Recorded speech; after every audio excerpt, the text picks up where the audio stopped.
That's great. Yeah, we'll go ahead and hit that. I'm going to wait another 60 seconds and then we will jump in to honor everyone's time. Welcome, welcome, welcome, welcome in. Be thinking of this because we're going to jump into the first question that I'm going to ask you. Yes, I'm going to ask you questions. Is a little sneak peek. Okay, is why are you here? Why are you here? Why are you here? So consider why you are here. Because I'll ask for volunteers to say, hey, this is why I'm here. And no, this isn't the timeshare by Daring Deeply. So if you think that that's the call, you're on the wrong call. So this is about fighting. This is about conflict. So welcome on in. Welcome on in. All right. So that feels like 60 seconds. So we'll go ahead and jump in. All right. Yeah. Sounds good. All right. Ready to go, Paige? We on board? Let's do it. We're cool. Okay, cool. So there is the official question. So ladies and gentlemen, thanks for being on tonight. Those of you that are bold, life is a conflict. Yes. By the way, Paige is going to monitor the chat. So if you do have questions and you don't want to forget them, we will have time for first come, first serve to do a little bit of live coaching later on in the session. So if you have questions and you don't want to forget them, drop them in the chat and Paige will monitor that and write those down to ensure that we don't miss it. And we'll get to as many of you as we can tonight. So again, my name is David Lee. That's Paige Stewart with Daring Deeply Coaching. And it's good to see all your faces. So we're going to talk about conflict tonight. So why are you here? Why are you here? This is always the first question that we always ask. Gets it rolling, builds some rapport, gets the juices flowing. So this is a masterclass, which means we participate. That's right, we participate. All right, this is not me just saying, this is what you're gonna do, okay? I'm not sure why I just did the dumb guy voice, but we'll go with it. So why are you here? Who wants to come off of mute? I see a hand raised. I see a hand raised. Mr. Jason Prayson. Well, I'm here to learn how to fight fairly. I mean, if that is a term that we're going to use tonight, we all have conflict, and my background is to divide and conquer, and that's not correct. So. Okay, so quick question, quick follow-up. Jason, you ready? What does divide and conquer mean? Tear apart the situation, recalibrate it to where it makes sense for everybody. And it's more of a tornado activity than a healthy relationship style, calm, cool, and collected. Yeah. Anyone else relate to Jason? Anyone else relate to Jason? Okay. Yeah, where the conflict becomes more of the focus as opposed to resolution or trying to understand our partner, perhaps. Yeah. Thank you, Jason. Appreciate it. Who else? Who else? Why are you here, friends? Yes, Chrissy Keniston. Yeah, I would like to learn how to do conflict that honors both people. Like, I feel like I tend to either only honor the other person and negate what I want, or go too far in the other way and want what I want and just negate what they're trying to say. So looking for that, how to do that middle ground that honors us both. So good. So good. Anyone relate to that one? We lower our boundaries and say, you know what? I'm just going to make sure they're taken care of. That feels good to me, right? Anyone a giver here? Anyone a giver? You call yourself a giver? Okay. After tonight, you're going to stop. Love you. Okay. All right. You're like, oh, no, stop. Okay. Right. One of the teasers of this particular masterclass, ladies and gentlemen, is to have a win-win in your conflict, where both parties come to the conflict and leave winning. Imagine what that would feel like. So yeah, exactly. Yeah. But anybody want that win-win, as we say, win-win or no deal? Okay. Yes. Thank you for your hands. Again, this is participatory. Okay. All right. Okay. So, by the way, before we move on, we're going to take one more. Make sure you have something to write with and write on. We are all about journaling. We are all about journaling. We're all about writing. So make sure that you have a pen and paper, or if it's pencil, or if it's chalk, whatever your deal is, whatever. So I want to welcome James in. James, good to see you. We hope to see your face. We always like to see faces, so please, please, please. Okay, one more. Why are you here? Why are you here? Raise your hand either on the thing or here. Why are you here?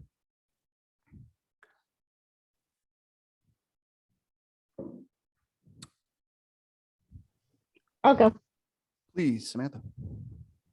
I hate conflict. Mm. I don't like arguing with people. It makes me incredibly uncomfortable. So I'm hoping to learn how to navigate conflict better and be able to use my voice in a way that doesn't create more conflict. Yeah, absolutely. Well said. Well said. Anyone here avoidant of conflict, scared of conflict, run from conflict? I saw Katie Chatfield's hands go immediately up. The rest of you are lying. No, I'm kidding. Yeah, I think we all go through perhaps seasons where we avoid it or we go right into it. It tends to be a couple of different ways. And what's interesting about that is partners generally choose the opposite. How funny is that? Okay, maybe it's not funny, but it's certainly important to understand. So, okay. All right, we're going to jump in, ladies and gentlemen. I'm going to share my screen. So let me know that you are able to see said screen. And I'll ensure that. Good, Paige? See the screen? Yes. All right, thank you, dear. All right, so again, if you were confused on what this masterclass is, here it is, okay? The secrets to navigate conflict and get what you want. All right, show of hands. We are participatory. We are participatory. Show of hands. Raise your hand if you want to get what you want. Now, yeah, I see some hands sheepishly going up. Like, wait, can I have what I want? Wait, can I get what I want? Ladies and gentlemen, if you're not getting what you want in life, you are not living life. Okay. You can have what you want, most especially as a result of conflict resolution. And we're going to tell you about that. All right. So again, David Lee, Paige Stewart, founders and owners of Daring Deeply, LLC. Trauma-informed polarity coaches. And if you're curious to know what the heck that means, we can explain that at some point, right? But know that we come from a trauma-informed perspective, meaning that I have trauma, Paige has trauma, everybody on this call has trauma. Newsflash, okay? We all have trauma, right? And it's okay. It's okay that we have trauma. It's not okay to remain in it, right? And we also teach from a polarity lens, meaning masculine and feminine energy has its place. Polarity, polarized poles within the relationship. So within those two lenses, that's how we coach and teach. So welcome to our world we call Daring Deeply. All right. So we already did this. We already did. Why are you here? So we're going to move on. All right. Get your pen and paper ready. Pen and paper. These are myths that we have identified about conflict.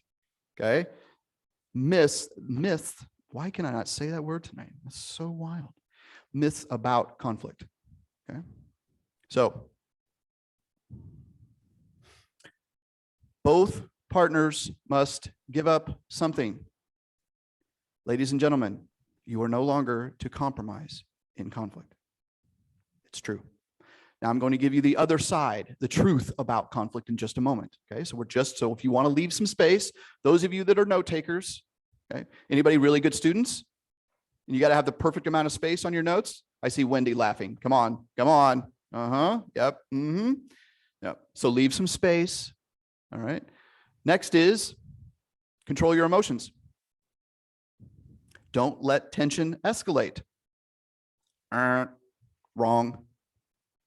We are not to control our emotions. That's incorrect. Have your attention yet? Be fair in your conflict. Wrong. Okay, we are not to fight fair.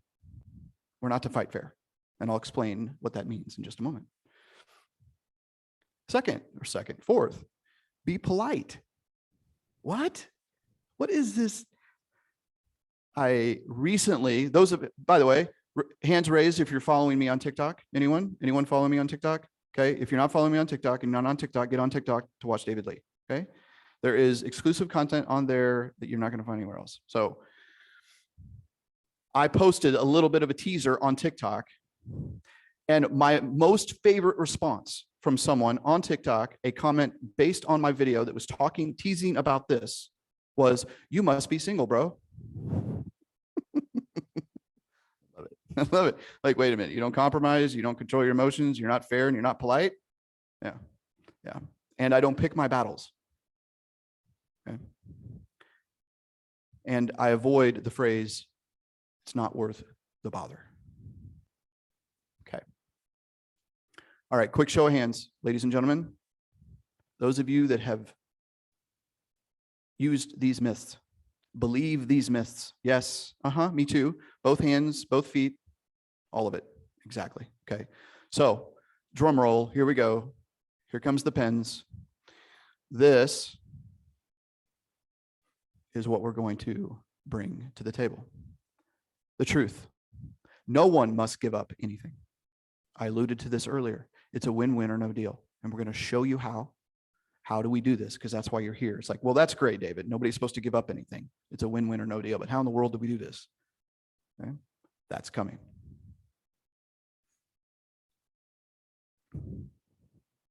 Controlling your emotions. Here's a little tidbit of wisdom, which, by the way, we here at Daring Deeply, we do not give out advice.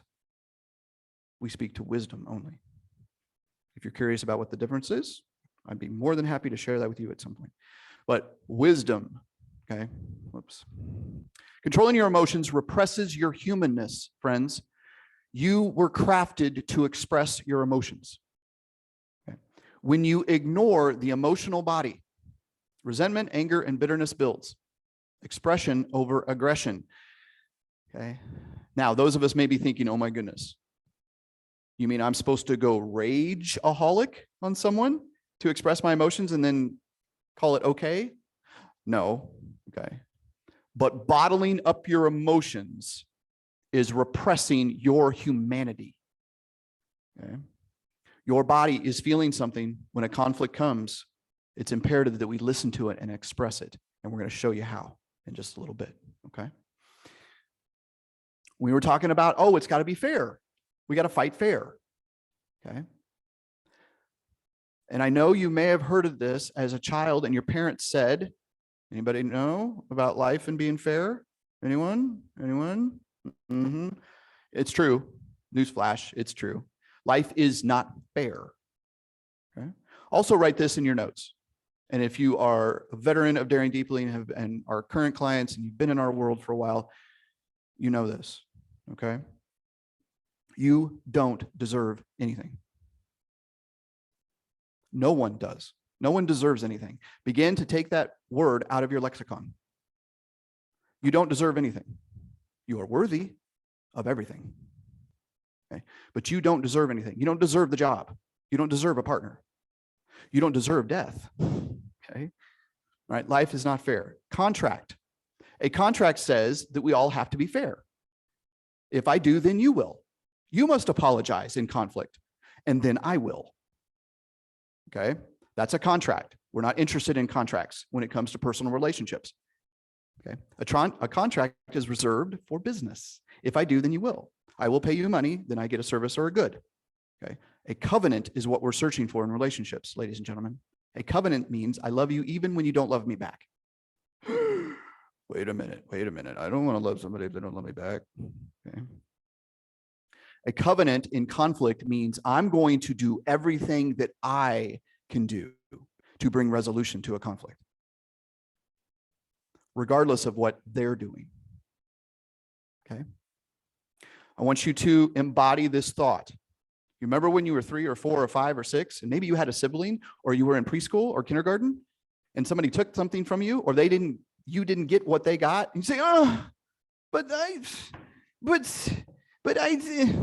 want that. Why did they get that?" Okay, do you hear my voice? Okay, that's a contract in relationships. That's saying it's not fair. Raise your hand if you have ever made somebody do something.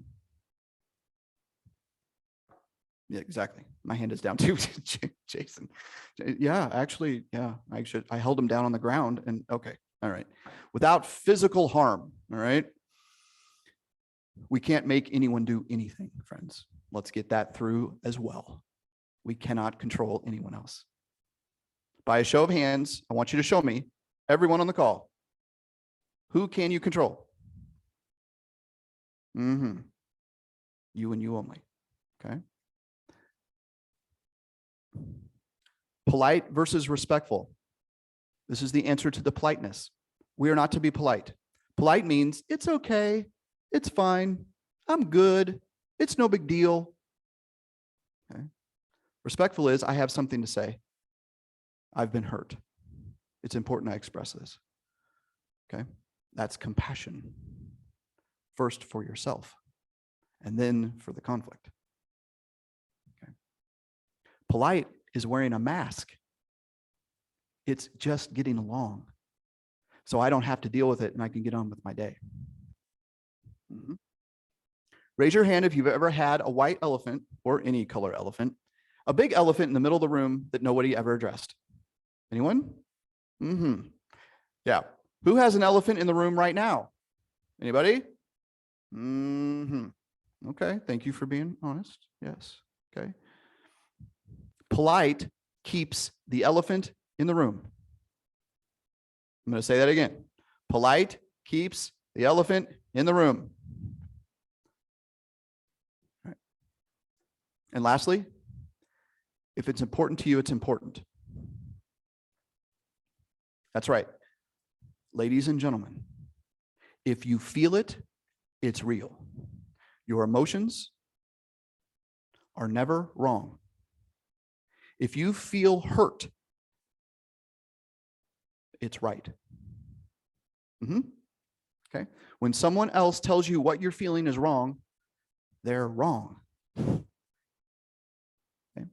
They're navigating their own trauma wounding when telling you that you're wrong. Your emotions are absolutely right. And so much of conflict resolution when it comes to healthy means that we're validating each other's emotions, even if we don't understand them or don't agree with them. And we'll get there in just a moment, okay? All right. So now we have the truth. We're going to begin to unpack a little bit more. All right. Understanding conflict by daring deeply. Conflict comes from two things, friends. That's it, just two. Conflict comes from either pain or passion. Okay? I'm going to say this about conflict. Anger is a necessary emotion in life. Ladies and gentlemen, you have to get pissed about things in life. That's what helps us move the world forward. Now, how it's expressed in that anger is important. Right? That's another deeper level. But anger is a positive, it's an emotion, okay? And it's necessary. We feel angry. Far too often, though, culturally, societally, familially, we're told, don't be angry. Okay? Control your anger. Don't show it. Calm down. Be quiet. Okay? Your anger can help move mountains. It can help change the world. Jesus Christ got pissed. Newsflash. Okay? Martin Luther King got angry. The people who move the world get angry at some point. That's how change happens. Also, obviously, conflict comes from pain. And specifically,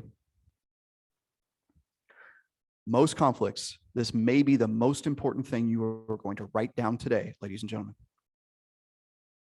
Most conflicts are attempts to resolve unhealed, unprocessed childhood wounds. See if these wounds, these parts, these quotes feel familiar to you. That's not fair. What about me? I want to be chosen. Stop silencing me. I need to be right. These are all unprocessed, unhealed traumas that must be addressed.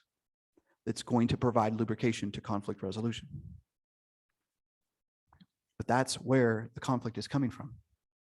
We may not know it, okay? But this is what's so important in what we teach and coach, and most important here during this masterclass about conflict, is to understand that our anger, our frustration, our sadness when something happens in our relationship that is causing conflict has a root cause. It's not just because we're being difficult. There is something that is unprocessed. And most of the time we don't know what that is, and we just think we're angry. All right.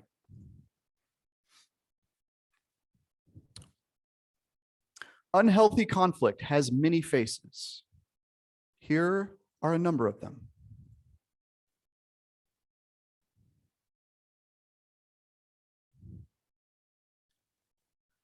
I'm going to let these sink in. I'll let you read the screen. Write a few down.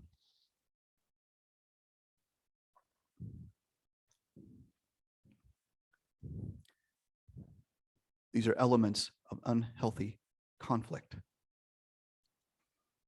Okay. A deep wounding. Gentlemen on the call, we have several.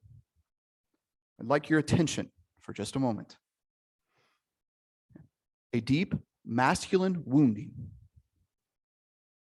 is evidentiary when you, gentlemen, give your woman the silent treatment.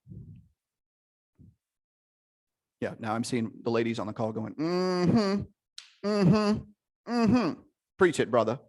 Yeah, well, I'm going to get to you in a minute, ladies. You're not off the hook. Love you. All right. Stop giving your woman the silent treatment. When you give your woman the silent treatment, this is what it says to her. You're leaving. You're gone. You can't be relied upon. You're not sure you're coming back. You're not sure you're ever going to speak to her again.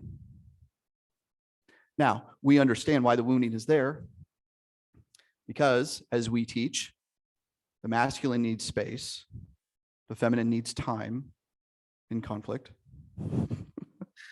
and bummer that those don't match. The reality is the space that the masculine needs in the root of the conflict cannot be in a silent treatment. Instead, it needs to be babe, honey, sweetie, sugar pie, sweet potato, whatever you call her. Okay. I need some space. I love you. I'm not leaving you. Let's schedule a time for me to come back. I'm getting in the car and I'll be back in an hour. I love you. Ladies, raise your hand if you would like to hear that. Yeah. Reassuring her that you're not gone, that you simply need the space. Okay. All right. That's right, sarcasm. I know it's very popular. Okay, but it's a form of rage. It's justified rage. We get to say things and they go, just kidding. No. Gossiping, name calling, okay, holding grudges, being resentful, and berating, piling on. And then you did this, and then you did this, and remember when you did this, and I remember when you did this, and another thing, and another thing, and another thing. Okay. All right, let's be very, very honest with one another. Okay. Well, you can be honest with yourself. You don't necessarily have to confess to me. But I'm going to invite you to put a check mark on your paper or just write them down. All the faces of the unhealthy conflict that you have experienced yourself. Okay. I will be very open and honest. I have danced, I have navigated, I have gripped every single one of these.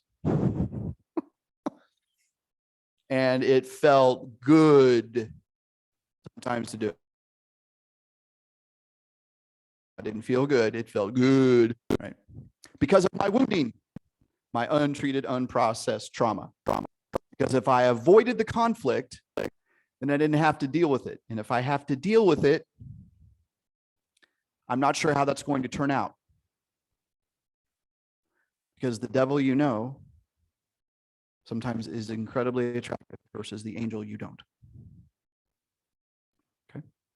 All right.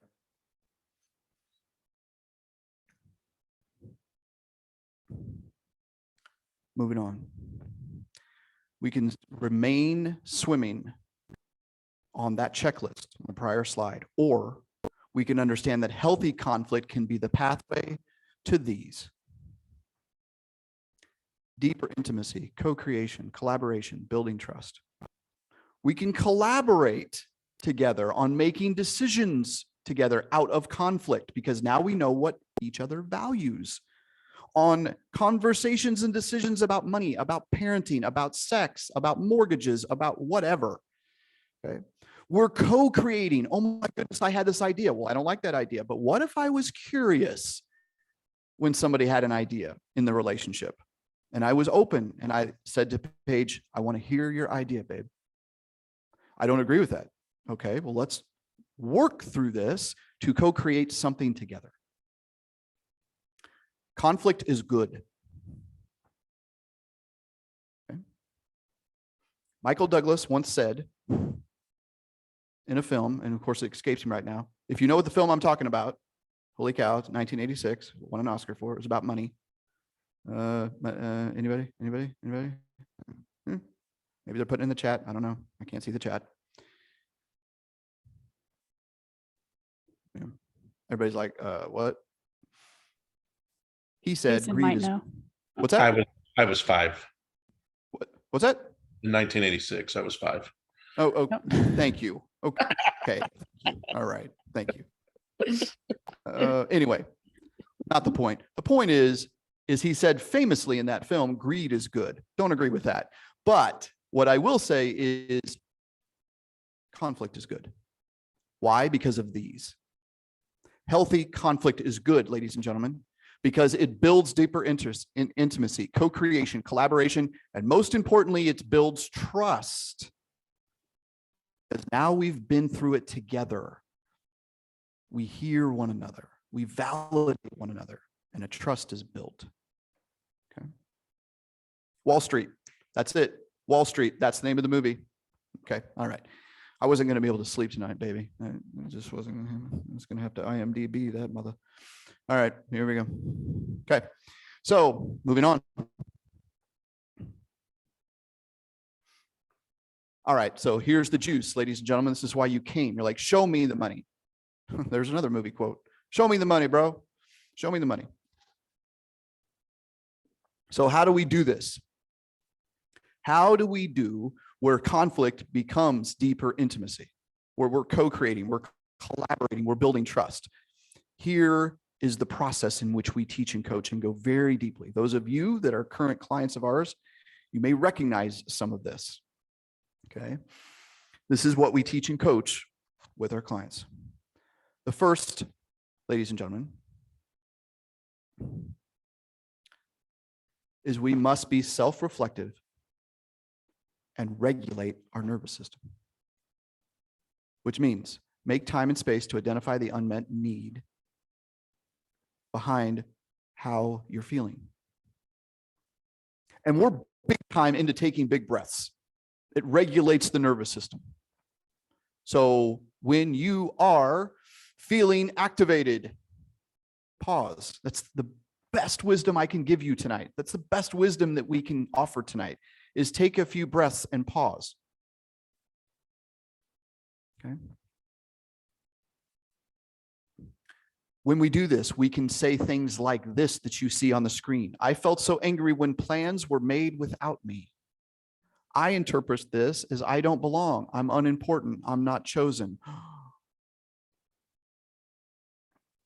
If I hear Paige say, I interpret this as I don't belong. I'm unimportant. I'm not chosen. That cracks me, and I'm listening. Okay. But if Paige comes at me and goes, you SOB, I can't believe you made those plans without asking me. What do I want to do?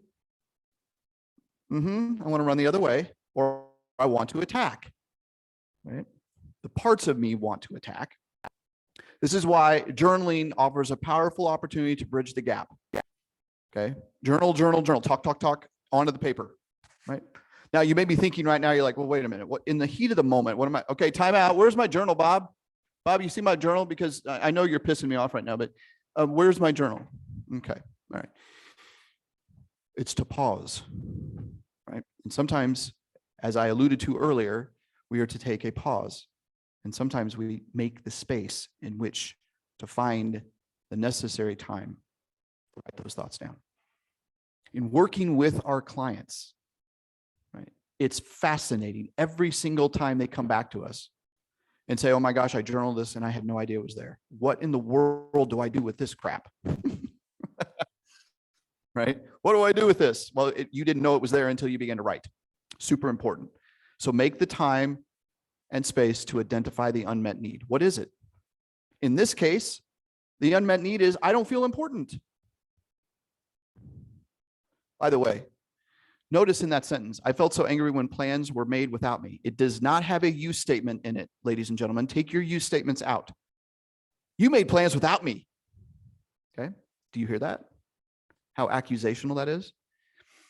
Instead, you took the you out of it and simply stated what happened.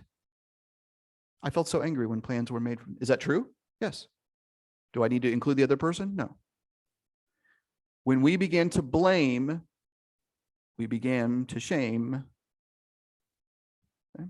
And then we don't want to play the game. I don't know. I just made that up. You can write that down. You can quote me, but let's just go with it. All right. What's next? So once we have self-reflected, once we have paused, it's identifying what you need. What is the outcome of the solution that you desire? What is it? Sometimes we don't know, and that's okay. When you get really mastering at this type of conflict resolution, ladies and gentlemen, you're going to be able to co-create with one another and help one another figure out what you want and need. Okay.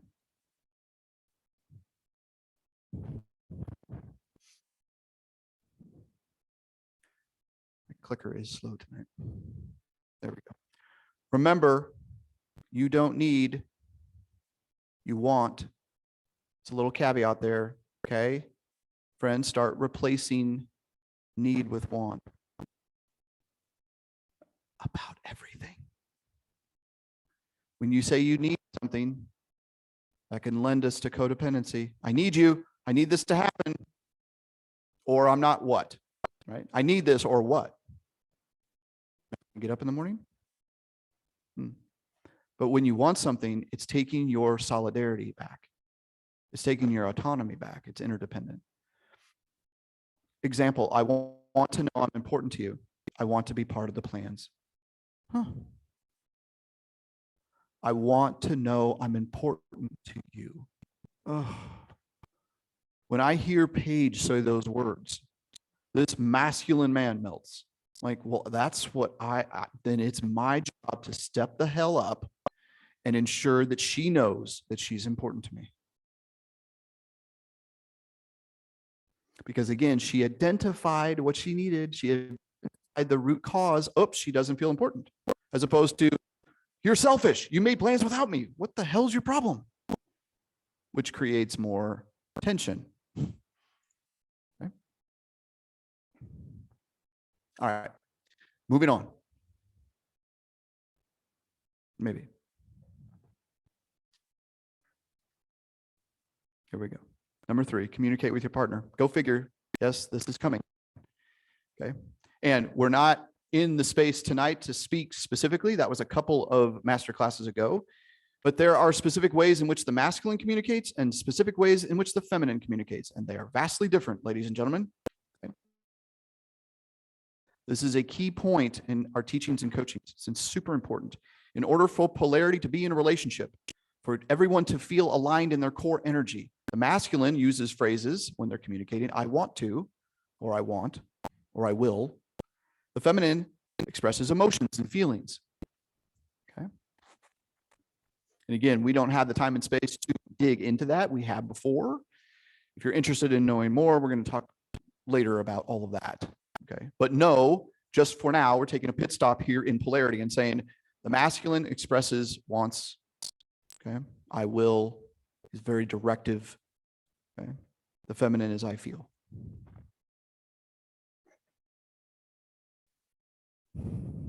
Share truthfully. Address the problem, not your partner. We've addressed this a little bit tonight. Okay? Address the problem. What is going on inside of you as opposed to accusational messaging? Such as, when I experienced blank, I felt blank. When I experienced plans not being made, I felt left out. Okay. And if we're not being truthful, we're not going to get to the root cause of the conflict to find resolution, ladies and gentlemen. I know this is hard because we're fearful of how our partner will respond. That's a whole deal right there, and I understand. Okay. Number 4, validation. Okay. Validation, ladies and gentlemen, doesn't mean you agree with your partner on whatever that they're bringing to the conflict. Validation is evidenced in this particular phrase. I can understand how you may feel this way. You're validating their emotions. You're validating what they're feeling. You're not saying, oh yeah, okay, I agree with you. No. You're simply saying, I get it. I'm here. I can understand. Oops. I can understand your perspective. There's another one. Okay. I can understand your perspective. That helps open the communication. I can see how you feel that way. Paige is a master when we're having conflict. She is a master at this. It's the first thing that comes out of her mouth. I struggle with that still. Full disclosure. She is a master at saying, I can understand why you feel that way, David. Mm-hmm. And sometimes I can see that that's incredibly hard for her to say because she's upset, right? But she chooses in that moment to be supportive because she's still going to win. She's still getting her win by leveraging her boundaries, but she's offering the support, which brings us to our next step. Jason, remember your question. I'll get to you in just a moment, okay? All right. How can I support you through this? This is really hard when we're pissed at the other person. This comes as things are de-escalating because you've done the front end work in 1, 2, 3, and 4. How can I support you through this? What do you need from me right now? Paige and I say this to one another multiple times a day, even when it's not related to conflict. Babe, what do you need from me right now? And sometimes the answer is, I don't know. Okay, that's cool. But I'm offering up the support. Yes, that's right, friends. In the middle of conflict, we offer the other person support. This doesn't just happen overnight. Okay, this is a lot of work to understand how to navigate conflict in a healthy way. Some of those answers, by the way, to what do you need from me right now? Reassuring words, a physical embrace or touch. Oftentimes, as we're nearing the completion of conflict, I'm asking this question to Paige. She will look at me and simply say, a hug. I need your touch. I need you to sit next to me. Sometimes that's really hard. But as the masculine and as the leader of our family, it's my job to step up. Okay? It's my job to step up and to take care of my woman and to ensure that she is feeling what she needs from me right now. And sometimes she will want to know that I'm understood. I want to know that you still choose me. Oh. Every damn morning, girl. Right? But so often because of her wounding, my wounding, the reassurance must be there. You notice my tone right now, ladies and gentlemen. The way that I'm speaking to you now is mirroring the flow of this process. When I first began to speak, I was up here like this, and then you're going to do this, and then you do this. Okay. I was mirroring the escalation of conflict, and now we're here. And I know that you're all still paying attention because you're still here engaged. Right? You're like, okay, what's next? What's the last one? That's right. It's a commitment to completion, friends.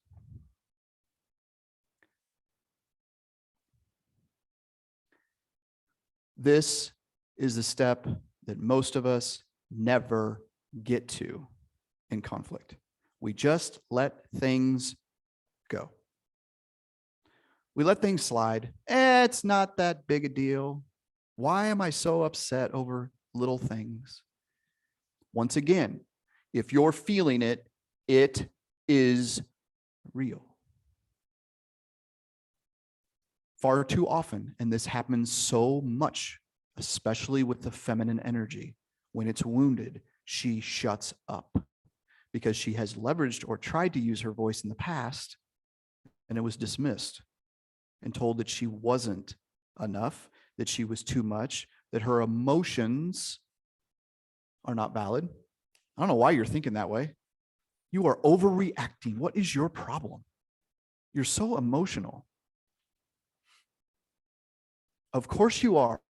You're supposed to be, ladies, because you're feminine. You're supposed to be emotional. By the way, the masculine man stands up, holds space for every damned emotion she can bring. Every single one. It's our job, men, to heal our shit so we can hold the space for her emotion. Okay. And sometimes that completion is simple questions and declarations. I will often ask Paige, and she will ask me, do you feel complete?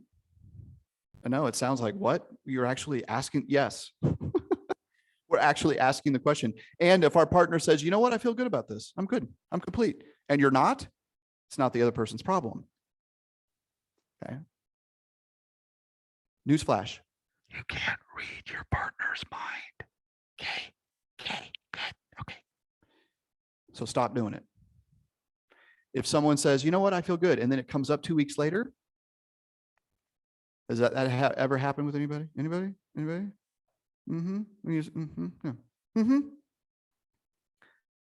We were done with this. I thought we were complete with this. I thought you said. Okay. This is how the trust is built, is that when someone tells us something, we believe them. Okay. This is the levels of intimacy that you're building in your relationship to have conflict resolution like this. Okay. And by the way, how do you know when you're, because you may be asking that question right now. How do you know? When you have spoken the truth from yourself, which means your grounded, confident self, okay? You've agreed upon resolution and action. If there's action that needs to be taken based out of this conflict, oh my gosh, something didn't get done and I got really pissed about it. Now what's going to happen? Okay. Which, by the way, a little caveat here, I'm going to speak to the men again. Okay. If you say you're going to do something, freaking do it. Even if you're afraid it may not. She's not looking for your perfection, gentlemen. She's looking for your progress. Big difference. Okay. Make a damn decision. Step up and lead through this conflict. Okay. So if action needs to be taken to fully complete the level of this conflict, take action and agree upon it. Okay. Some reminders. Many of you who are part of the Daring Deeply solar system will recognize some of these. Practice full presence listening. Be curious before critical. Lead with love. Choose action over anxiety. Those are 4, by the way, 4 of our 10 guidelines of engagement here at Daring Deeply. Okay. So important and imperative when it comes to conflict resolution. We cannot be present fully and listening when we're talking. One of the greatest frustrations of Paige Stewart with David Lee, and I'm better, not perfect, is interrupting that woman. I love her smile. She's like, he's telling the truth. Drives me effing batty. Yeah. That's my wounding, by the way. My wounding is interruption, and I'm working on it, trying to heal those trauma wounds. By the way, the root cause of the interruption, by the way, is anybody here have trouble interrupting other people? Okay. Thank you for being honest. That wounding, the root cause of it is you weren't heard as a child. You were ignored. You didn't have a voice. You were told to be quiet. Anyone else grow up with the children are to be seen, not heard? Anyone? That is a root cause trauma response. It doesn't excuse you from not stopping interruption, but it does let you understand where it comes from. This is what we help folks do, is to understand those root causes and begin to heal those pathways, okay? Be curious before critical. Ladies and gentlemen, if we're curious in conflict, conflict will get resolved. If we're critical, like, what'd you say? What do you mean? Okay, all right. Why would you think that? That's stupid. That's critical. Curious is, tell me more. Help me understand. I understand. Okay. I can see why you think that. That's curiosity. We lead with love, with a loving spirit, as opposed to a critical one. We choose action over anxiety or anger and rage. Okay. We're choosing action. We want some action. We're moving into the conflict as opposed to being reluctant. Remember the elephant in the room? And here's one that I added late in the process to this class. Know your conflict with your partner is no one else's business. Not your girlfriend, not your buddy, not your mom, and certainly not people on social media. Okay? Keep it in-house. Your conflict is no one else's business. Now, if you want to share how that conflict went through the process and then share it to help inspire and impact others, fantastic. But in the middle of it, keep it between the two of you.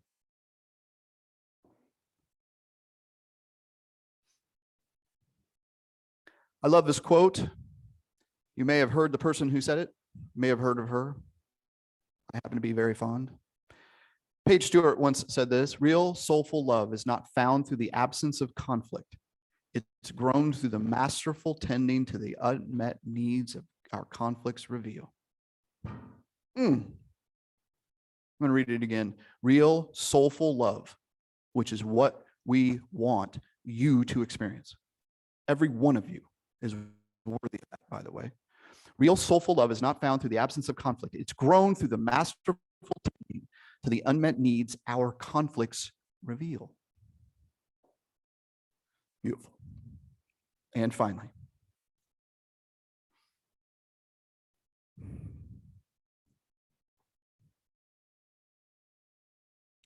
come on, clicker. There we go.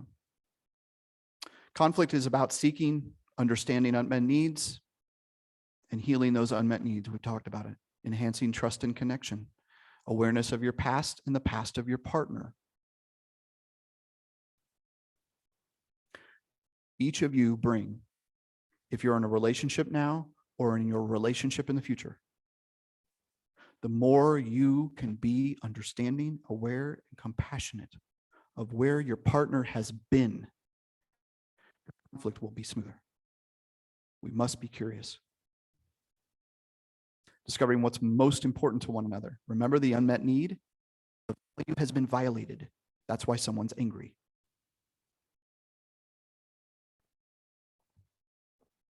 And then co-creating lasting resolution. Co-creating, building it together. Lasting resolution so you get better and better and better. If you really struggle with conflict resolution, ladies and gentlemen, that's maybe why you're here, right? This is not just going to turn over tomorrow. It takes practice. Paige and I practice conflict resolution every day. Whether we're in conflict or not, we're leveraging these principles. So when the conflict does happen, we are more sharp at what we're doing so we can love and honor one another through the conflict. Conflict is a powerful vessel for enduring love if navigated with healthy intention. Remember, conflict is not for you to win, for you to be right, or project more pain, which is where I have been most of my life with conflict. Well, I got to win this thing. I mean, I got to win something. Trauma response, by the way, okay, that I have to win something. Or I need to be right. Trauma response, because once upon a time, I was never right and told that I was wrong, okay? And I need to project more pain, because if I project more pain on them, then I will feel better. Another trauma response, okay? And it's okay. Remember, I have pain. I have pain. I do have pain. I have trauma. You got trauma. Everybody got trauma. And that's okay. It's what's not okay is not to heal it. And the healing process of this is so important through conflict resolution. All right. Okay. I'm going to take a deep breath. I'm going to grab some water. Grab some water. Grab a beverage. So, ladies and gentlemen, I'm going to come off of the slides so I can see everyone's wonderful face. It is your time. It is your time. And we've left some good amount of time. I'm excited about that.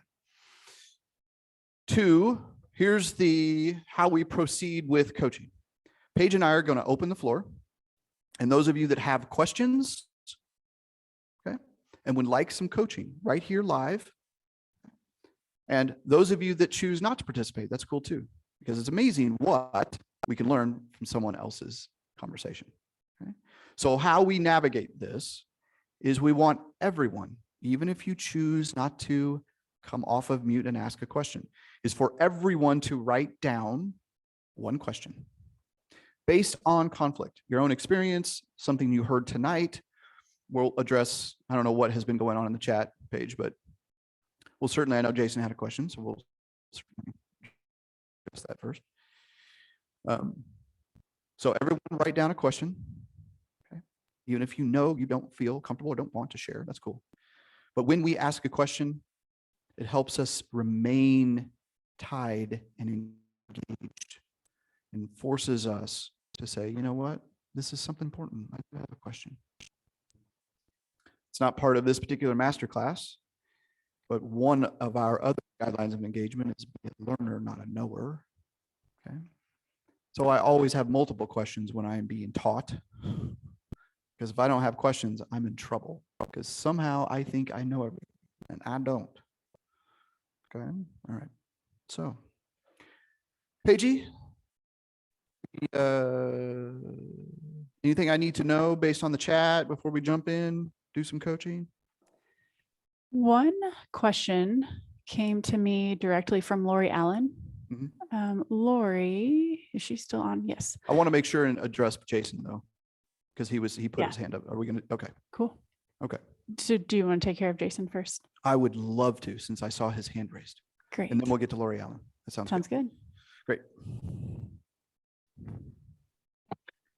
Okay, so back in the confrontation statements and the polarity lessons you were talking about, when I experienced blank, I felt blank.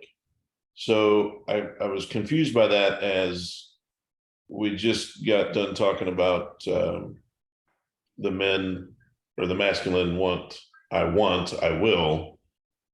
And now here we are talking about feelings, or is this the feminist statement to you? Yeah, it's a great question. Paige, did you want to say something? I got it. Yeah. So here's what's super important. I want to be very, very clear about this. There are times, okay, when the masculine needs to tap into his healed feminine energy and to express emotion. This is an important nuance in polarity teaching, friends, okay? Where Daring Deeply stands, where Paige and I teach, okay, is that emotions are real and necessary for everyone. Okay? Where it can go south is when the man stays in his emotions too long that begins to terrify the feminine, because it's like, uh-oh, is he going to be able to come out of this, to lead, to heal himself? Okay. So in these instances, Jason, it's important for the masculine to be able to tap into his healing feminine and say, I want to feel this. I felt this. Okay. But to stay in that and to linger in that too far, okay, then becomes emasculating for himself. Does that help? Very much so. Thank you for the clarification. You're welcome. Paige, you want to add anything? No, I thought that was perfectly said. Thanks, baby.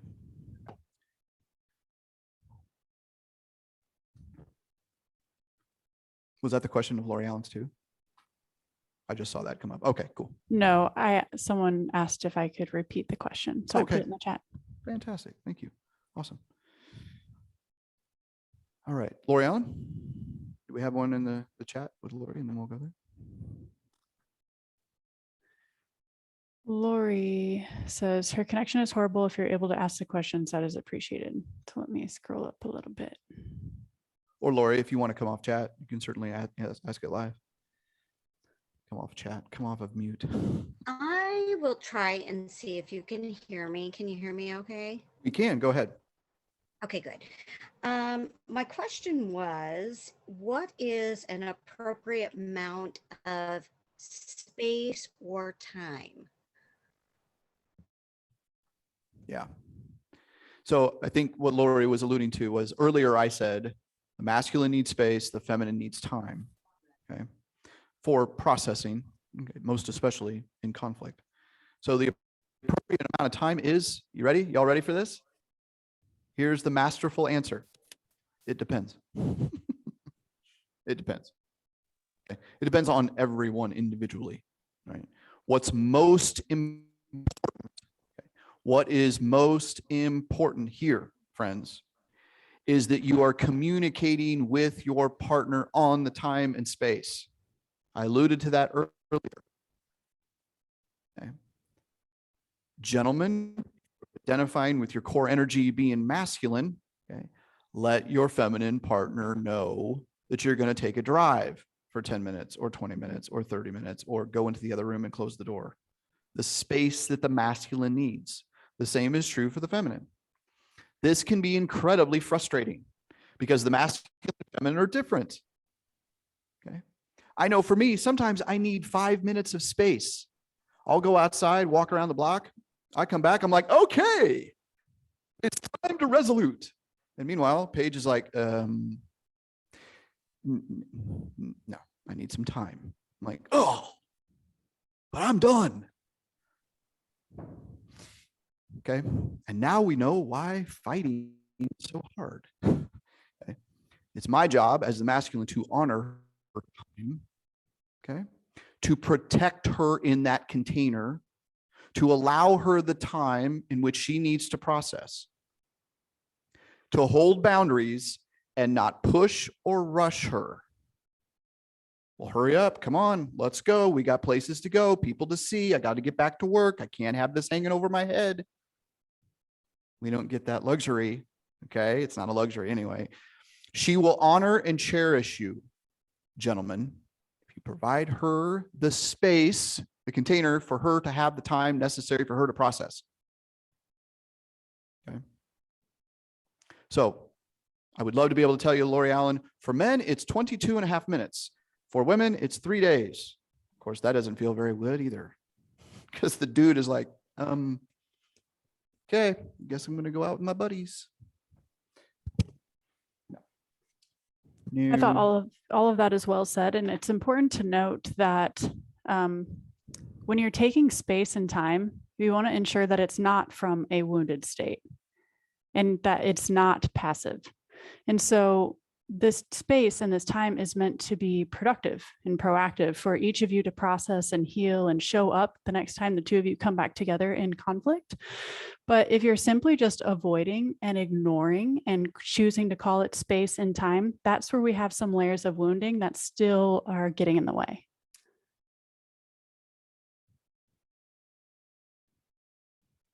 So well said. So well said. Yes. Okay. This is not David and Paige telling you, oh, they told me that I could take 3 days and I'm just going to ignore it. Okay. This is nuance. Okay. It's important though, that when we are taking the time and space to process, to understand our unmet needs, remember the process. Okay. Understand the unmet needs. What happened? Let's journal about it. Let's process it. Let's take a breath, that we are in communication with our partner. Hey, this is what's going on. Send a text. Say something as you go out the door. Okay. Remember to anchor the relationship. Anchor it, meaning I'm putting an anchor into the relationship and reassuring that we're okay. Okay. This is a conflict and it's important and we're okay. And we're going to figure this out. One of the most powerful things that Paige and I say to each other is, I'm committed to finding resolution to this. And sometimes I am saying that through teeth like this. I am committed to finding resolution to this. I don't know the accent with the closed teeth, but I do. When I am still feeling activated and she comes to me, when I say, what do you need? And she said, I want a hug. Sometimes it's incredibly challenging to go to her and to embrace. That's my shit, by the way. That's my wounding. Okay. That I don't want to be touched. I don't want to touch her. That's my stuff. My job as the masculine is to lead the process. Right. And to find the healing with that wounding and to step up and provide her the touch and the hug that she so desperately wants in that moment. Okay. Cool. Questions, more questions in the chat? I thought I saw something come through. Chrissy's got her hand up. Chrissy has her hand up. Chrissy Keniston. Hi. And the cat.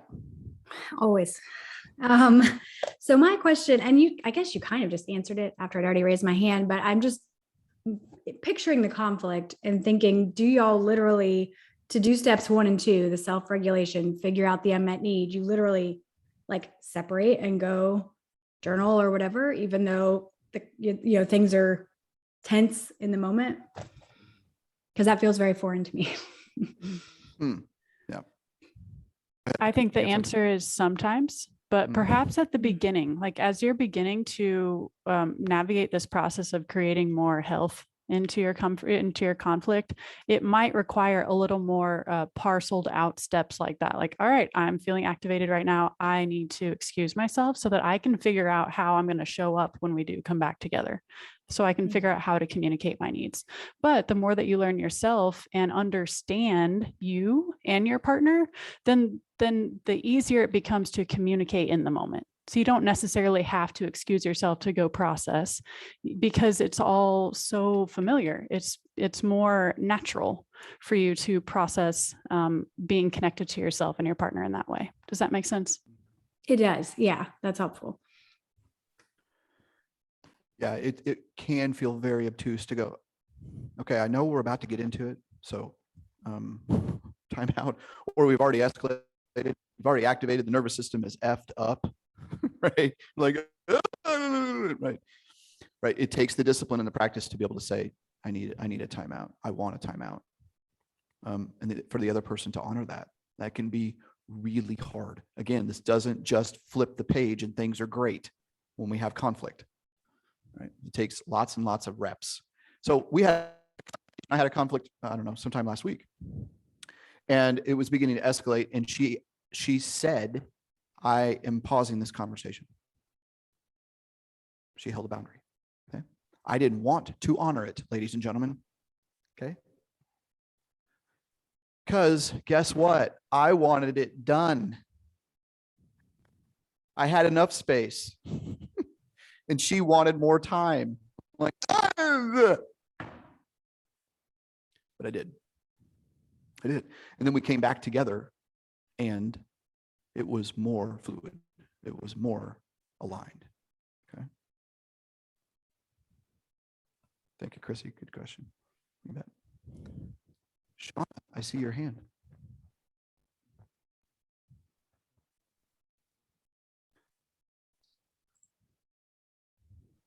There we go. There we go. I think I got it. I love that story because it's so interesting when you're learning how to communicate in a more healthy way. And when you catch yourself kind of going off the deep end in the negative direction, and then you catch yourself kind of mid-flight and you're like, ah, shit, hang on, let me come back here. Let me regroup. The other night, boyfriend and I got in a fight, and it was about God and masculine and feminine. And so it was just all the stuffs. And there were a couple of drinks involved and things got heated and all of the fun things that go along with that. And then I was like, okay, I need to pause. I'm going upstairs. I'm going to take my makeup off. I'm going to calm down for a minute.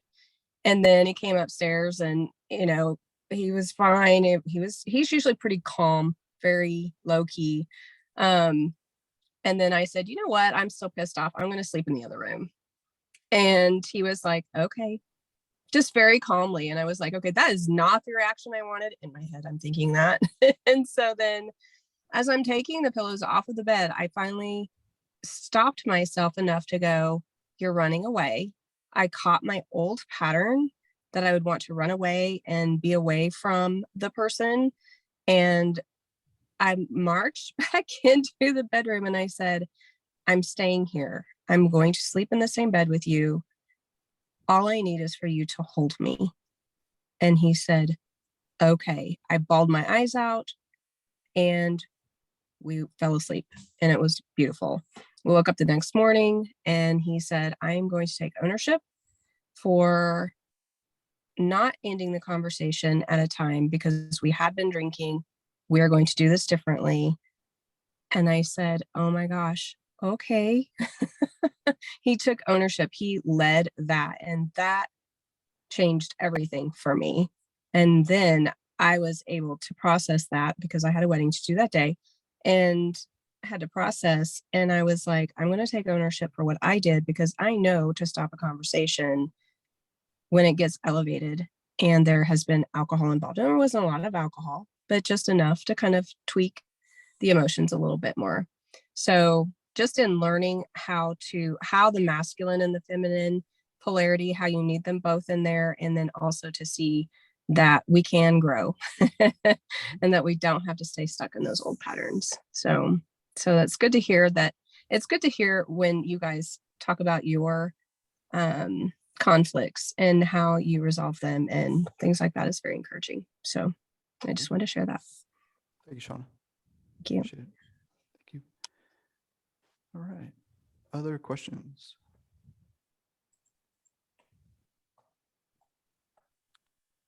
Anyone else? Do we have any other questions in the chat that I missed, Paige? Lori Allen says, I do have one more. Okay. All yours, Lori. What if the other party does not want to complete the conflict? Mm-hmm. Ah, yes. The question of, but what if my partner doesn't want to? Right.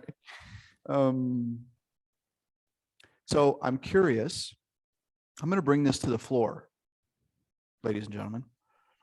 I would like to hear from some of you through the chat. Based on the question that Lori just asked, what if my partner doesn't want to participate in this process? What if my partner who's not on the call, right, decides, no, I'm good. I'm just going to continue to do what I've been doing. What would you say? I can't make them. Mm-hmm. Can't make them. Who else? Not my business, Mike K says. Mm-hmm. You can only control yourself. That was the question I wrote down, Katie says. Yeah. Mm-hmm. Anyone else? I'm not responsible for their feelings. Yes, Jennifer. Yeah. Mm-hmm. Anyone else? What if my partner doesn't want to participate? Elephant remains in the room. Yeah. Also, that sucks. Yeah. Uh-huh. Yeah. Yes, it does. As hard as this is, yes, all fantastic. Give them space and time. Yes, James. Good stuff. Really good stuff.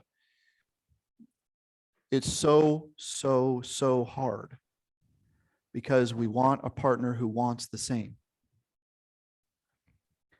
I recently said this at our recent men's retreat.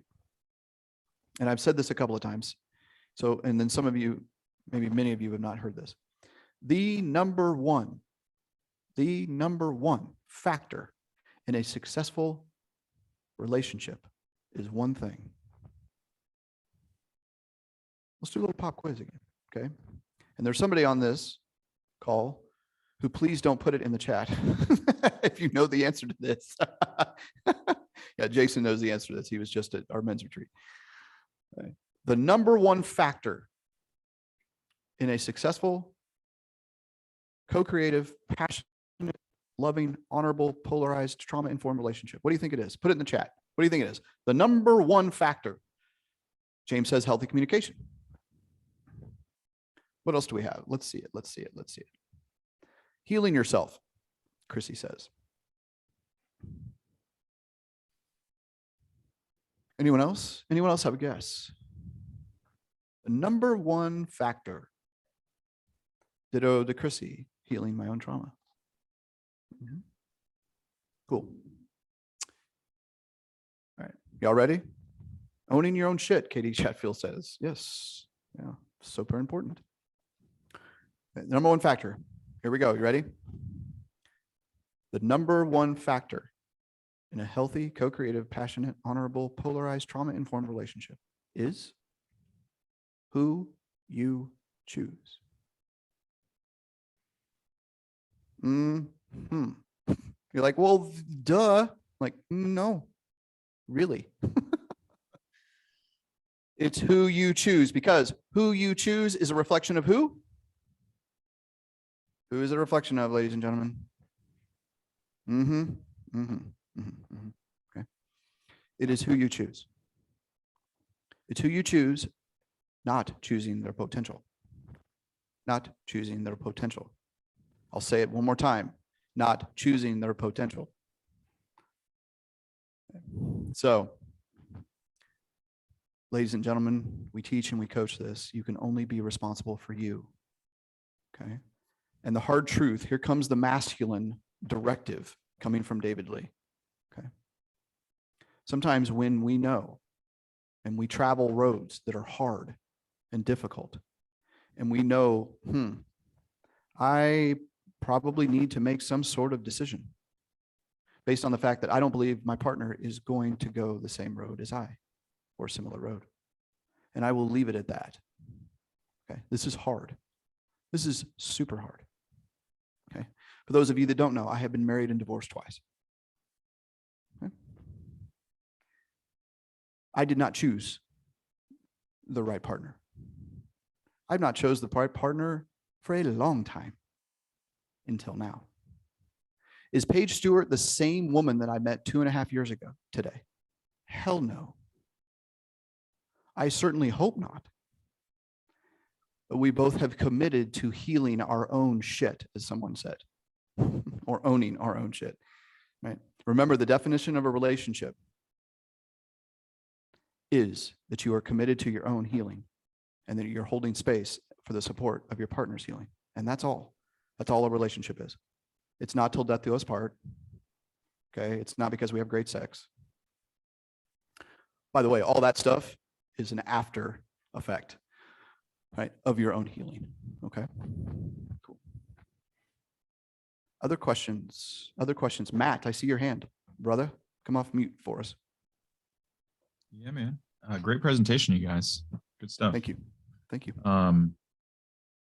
It's apparent that I need to practice this. You guys sell like flashcards or something? For $19.95, but wait, there's more. No, my question is, one of the things that I noticed that seems difficult to do in the moment is to adjust your approach and tonality in the middle of conflict. So my real question is, what's some type of technique that you guys have used to like relax the nervous system so that you approach a situation with more compassion instead of being reactive, and can actually respond instead of being so aggressive because you're internally triggered, exactly like you described. Mm-hmm. That's a good question. Paige, are you prepared to provide a little bit of a somatic answer? That is a stellar question, Matt. Thank you so much for asking it. The easiest and most simple thing you can do is just deepen your breath. Just connecting with your breath is going to bring you back into your body, rather than the emotions taking over and being in control of the way your body reacts. Does that make sense? So, and then secondarily, I would consider talking to yourself, like talking to that angry part of you that's coming forward, like, hey, it's okay. I understand you're feeling rage filled. I know that you're feeling like you want to fly off the handle right here, and it's okay. And just kind of like conversing with your part in that way. And then number 3 is you can bring some awareness to the senses of the body. So noticing like what you can feel. So maybe it's just like squeezing the thumb against the other pads of the fingers. Bring some awareness back into the senses, and engaging them will help you come back to the body too. Maybe it's curling the toes, pressing them into the floor, or pressing them into the sock or the shoe. Maybe it's shaking the hands out a little bit. Maybe it's rolling the shoulders or opening up the sides of the neck. Maybe it's noticing what you can smell when you take in and draw in those big deep breaths. Notice what you're smelling, like really engage the senses. What are you seeing? What colors do you see? And that will help you get back into the body and allowing more groundedness so that the emotions don't just take over. Does that make sense? Yeah. So much of the time, and you can probably relate to this, everyone here, is when you become so enraged and activated, the nervous system is going nuts. You can't feel anything. You become dissociated. Okay. You are so hyper vigilant in your emotion. You can't feel or see, right? Red with rage.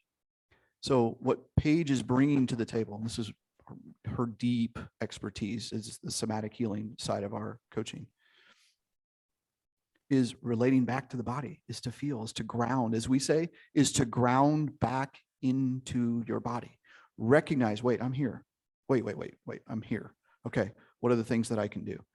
For me, I am consistently, if I'm feeling activated, I will ground into the ground.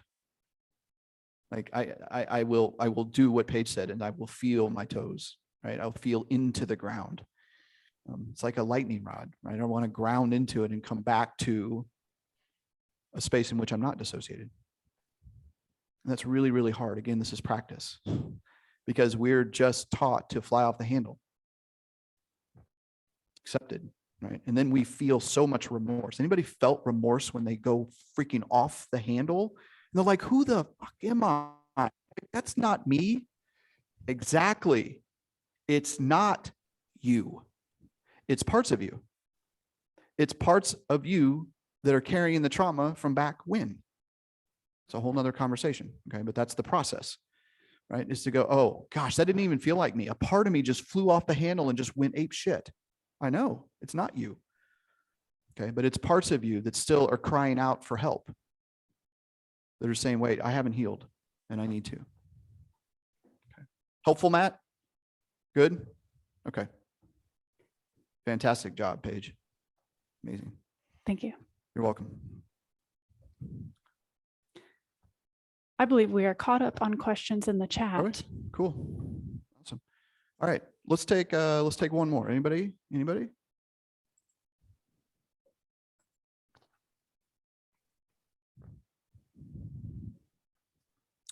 Lori Ellen, I feel complete. Touche. Very good. All right, going once, going twice. Looks like James and Julia might have a question. James does. I just saw it in the chat. Yeah, James, you want to come off mute? Hi guys. Quick question. So whenever we have conflict, we both feel attacked.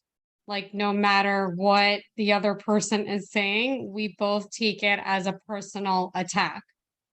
So how do you get out of that sort of like closed loop? Such a good question, Julia. Such a good question. So one of our other 10 guidelines of engagement is take nothing personal, which wouldn't it be great if I just said, oh, by the way, Julia, James, just stop taking things personal. Oh, done. Right. Right. That's like telling an alcoholic to stop drinking. Stop eating for someone who struggles with food. That doesn't work. Just change your mind. That's why dieting doesn't work. Okay. We have to get to the root cause of why we take things personal. We take things personal. The root cause behind that. We take things personal because we don't feel safe to know that, wait, is this about me or is it about them? Right? That's the age-old question, is like, wait, this isn't about me, is it?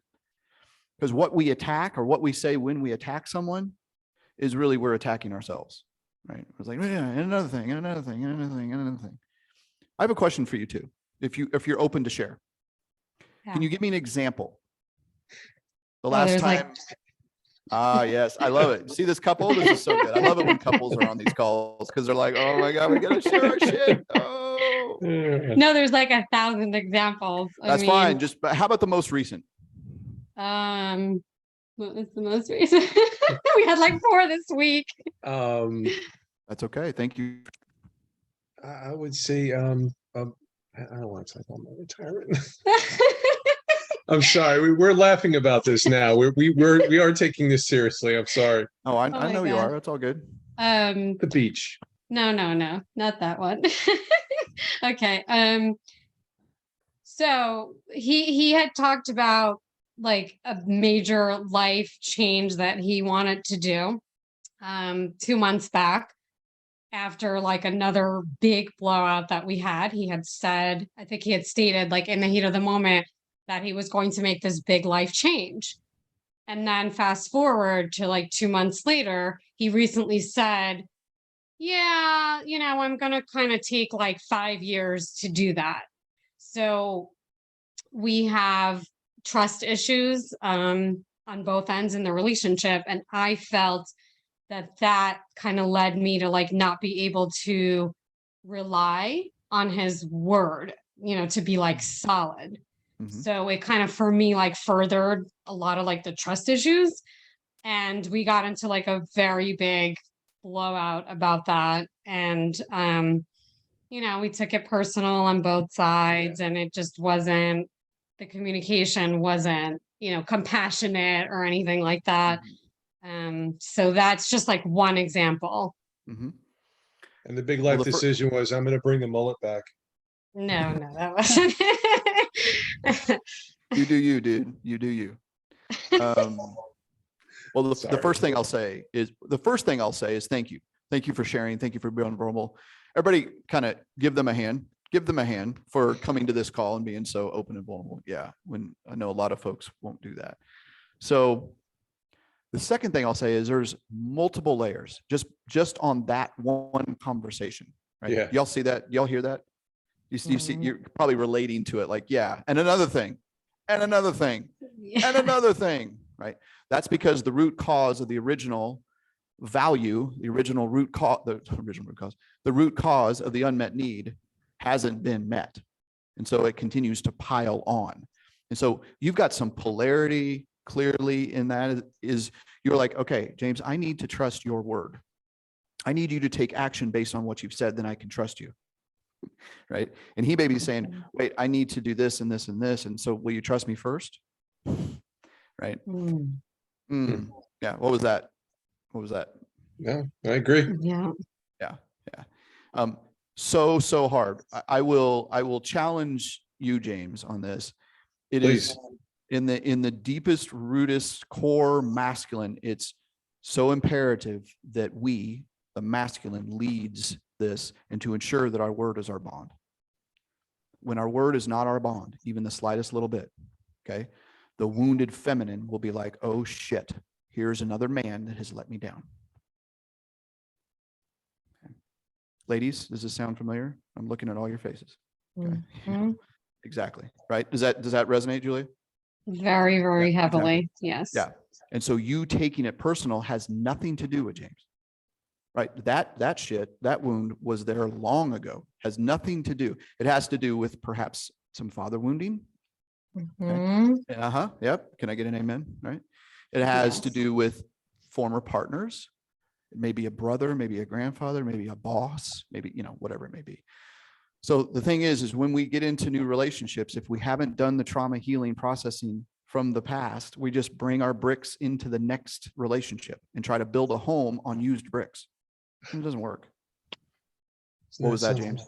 That was kind of something we were trying. I'm big on analogies to try and understand the realities of relationships. Mm-hmm. And that was something I thought that I would use to rebuild what we were trying to keep going. Mm-hmm. And I have to come up with a new analogy now because it kind of shattered that. So it makes sense to me. So I appreciate the analogy. Absolutely.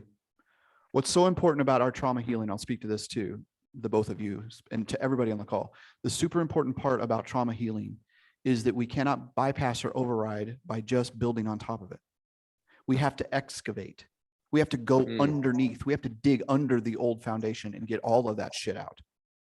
And that just doesn't happen by thinking good about it or talking it through, right? Or yoga or breath work or somatic healing or any of the things. Those are all lubrications to the trauma healing. Okay. You're not going to heal your trauma by having a really great yoga practice. It's never going to happen. We have to go to the original incidents. We have to go back. And by the way, that's not really reliving your trauma, friends. That's not reliving your trauma, not the way in which we help our clients do so. And there are some clients on the call right now who are like, it's not. They're helping me, right? Is we have to go back and we actually have to address it. We have to talk to it. That's what Paige was alluding to. We need to talk to those angry parts that come out and feel like, oh, I'm taking this personal. Wait, I hear you. I see you. What do you need right now? Okay. Did you see what I just did? I've become so practiced in this, I instantly breathed when I was talking to that imaginary part. I hear you, brother. I'm talking to a little boy, my 5-year-old little boy, 7-year-old boy, 10-year-old, whatever, David. It's okay, brother. What do you need right now? It's okay. It's safe. You know what? You're not 5 anymore. You're a grown-ass man. It's okay. You have found ways in which to heal. You sense my countenance right now? Right? The pause, the calm, right? Because I've been talking and processing to that particular part. That's the work, right? So there's multi-layers that are going on with the two of you, right? And what we're doing in those conflicts is we're just building on top of them, right? As opposed to going like this. Right? It's like the surgeon not going in and getting all of the cancer out. It's like, oh, we'll just, put a little patchwork on this. No, we need to dig in. We need to find the root cause of it. That's why we say the root cause. We must understand the root cause of the conflict because it's not about James not getting shit done or saying, no, it's 5 years from now. No, that has nothing to do with this. Yes, it's just piling on the conflict. And so the elephant in the room is just going to continue to get bigger, right? And with the help of this particular processing of trauma, right, of getting to the root cause, then we can find peace, most especially in the conflict that we're facing. Make sense? I could go on and on and on and on, but for the sake of time, we certainly would love to talk more, obviously, with you and say, hey, this is what we do. Does that help for now? I see some looks back and forth with each other. Okay. Yes. Appreciate it, sir. Thank you Absolutely. so much. My pleasure. You're welcome. Okay. I know you have one slide left to share, and do. I have one thing to add while you're pulling that up is Please. our conflict will continue to repeat over and over and over again. And very likely it will all have the exact same theme. The exact same theme will be driving all of our conflict. And it's not until we can understand what lies beneath it, what is the unmet need, what is the root cause, to alleviate the conflict and to find healing moving forward. And I will put an exclamation point on that is if you feel like you have the same conflicts over and over, that's why. Because it's the same trauma coming up that hasn't been healed. Like, why am I having the same argument with different people over the course of my life? Well, that's why. okay, which we can certainly help you navigate further too. So one last thing, friends, I want to bring to everyone's attention an opportunity. We have lots of opportunities in which to help, okay? But our signature way in which we do so, and many of you are staring at the screen right now going, I think I see myself. Oh my gosh. Okay. So there are several people on the call right now who have been to some of our events. And I could tell because the smile is very interesting. It's a different smile because you have experienced some of these environments. We hold 3-day retreats. Paige Stewart and David Lee hold 3-day retreats for men, for women, and for couples. Okay. And you can see some of the visuals here of some of our experiences over the last several years at some of our retreats. Powerful immersions in which we do a lot of the work that we talk about tonight. These are live events, most of which we hold here in the Nashville area. I will just call him out, Jason Prayson, with that big old ass smile on his face right now. Because from this one of these events, as you may be able to see him in one of those pictures. Really powerful moment that he shared with another gentleman. So if you're interested in knowing more about these retreats, you have an email in your email right now that has an opportunity to jump on a call with me, a Zoom call. Consultation just to find out more about what we do. So if you're interested in knowing more about the retreats, where we talk about trauma healing, where we talk about intimacy, we talk about boundaries, we talk about polarity, we talk about all the things that are super important in which to grow and heal and really build real love in real life, because that's what we're really after, right? So if you're interested in knowing more about there's a link in your email that's already in your inbox to schedule a call with me, and we can talk about all the specifics about those retreats. So I would love to see a show of hands. Those of you that on the call right now who have been to one of these events, raise your hand. Holy cow. Look at that. Yeah. And I will also share, Laurie Gardner is holding up the letter 3 because she's been to 3 of them. So, yeah. So, and that's the thing is people keep coming back. So we love to do this. This is our bread and butter. We love to do it. Don't we, Paigey? Yes, we do. Yeah, we do. So we've got events. We have our final ladies event in actually next week. And then we will be revving those back up in January. So if you're interested in grabbing a spot, they are limited. We hold those spots in the ladies and men's events to only 6 because they're incredibly small and intimate, and we want them that way. So if you're looking for a way in which to start you, to get away from the world, to shut the phone down, to really dig into who you are as a man, woman, couple, let us know. Jump on my calendar, schedule a time, and we'll have a conversation. Okay, cool. And as they say, that's it and that's all. Got anything else, Paigey? Good? I don't. Thank you for leading us tonight. And thank you all Absolutely, so baby. much for being here. Appreciate your questions and your compassion and your curiosity and vulnerability. Absolutely. Ladies and gentlemen, thank you so much for being here. We appreciate you. And like I said, you have an email if you're interested in contacting us and knowing more. Keep following us on all the socials. So we will see you next time. Next month, by the way, we're going to have an entire time where we're just doing open coaching. So if you're interested in that, or you know someone who would love to have some coaching, some direct coaching from David and Paige, then invite them. So that'll be our next masterclass. And I believe that's on November 14th. So be looking for that. So thank you, ladies and gentlemen. Have a great evening. Take care. Good night.